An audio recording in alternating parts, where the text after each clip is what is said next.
In the last chapter, we saw how the line transect method is used for estimating the numbers of prey animals in a forest, and how it can work well for animals that can be seen, identified, and counted, and the distance from the transect line to the animals can be measured with a range finder. However, this method does not work with tigers because they are shy and secretive animals that avoid humans. Tigers are generally solitary, nocturnal, and not easily seen, so the chances of encountering them on line transects are very low.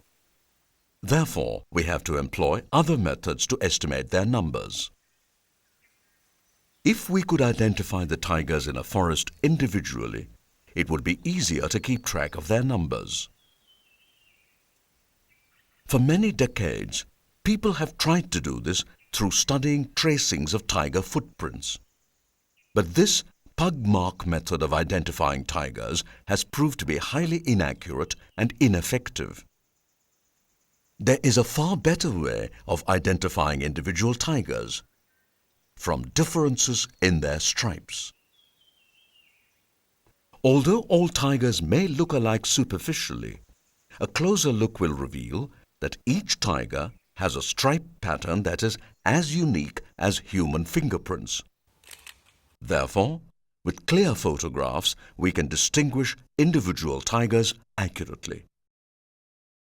However, it is possible to get clear photographs only in a few parks where some wild tigers have become habituated to the presence of humans.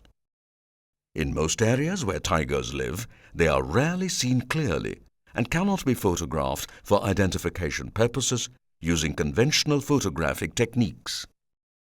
Therefore, the best way to photograph tigers for identification is by using automatic cameras triggered by the tigers themselves. This method of capturing tigers is known as camera trapping. Camera trapping involves finding paths and trails used by tigers and setting up automatic cameras to photograph them as they pass by. At each camera trap location, the trap consists of two cameras, one on either side of the path, to photograph both flanks of passing tigers. The cameras are linked by a transmitter that transmits an infrared beam and a receiver that receives the beam. The camera trap is set at the correct height for tigers. Once it is set, a tiger or other large animal walking through the invisible beam takes its own picture. Since each tiger has a unique stripe pattern, distinguishing individual tigers from the photographs is easy. Here are two pictures of tigers photographed with camera traps. We might think that they are of the same tiger, but if we examine the photographs carefully, we can easily see the difference in the stripe patterns and thus establish beyond a doubt that they are two different tigers. We can take any section of a tiger's body and use it for identification. Even if we manage to capture only a portion of a tiger, identification is still possible. However, when comparing photographs of tigers, it is best to compare the same portion of the body, preferably the flanks, where there is minimum distortion of the stripes. Broadside pictures also sometimes enable us to distinguish whether a tiger is a male or a female.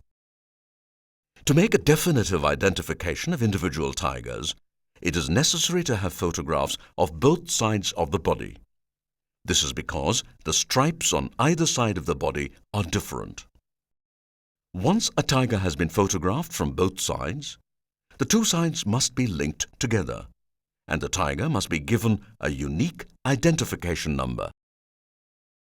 To photograph tigers simultaneously from both sides, a camera trapping unit must always consist of two cameras set on either side of a path or trail used by tigers. The cameras should be set at a height of 45 centimeters for tigers, and all loose wires must be carefully hidden from view. Camera trapping tigers using automatic cameras is not difficult. But how do we use these photographs to estimate the total number of tigers in a forest? How can we know what proportion of tigers were captured among all those present in the area? Once again, we must use a sampling method. This method is known as capture-recapture sampling. This involves repeatedly photographing the tigers in an area in a number of samples and finding out what proportion of tigers are recaptured in subsequent samples. Analysis of such capture-recapture histories of individual tigers using special software will enable us to estimate the total population of tigers in the area. To understand this concept better, please refer to Chapter 11 of the manual.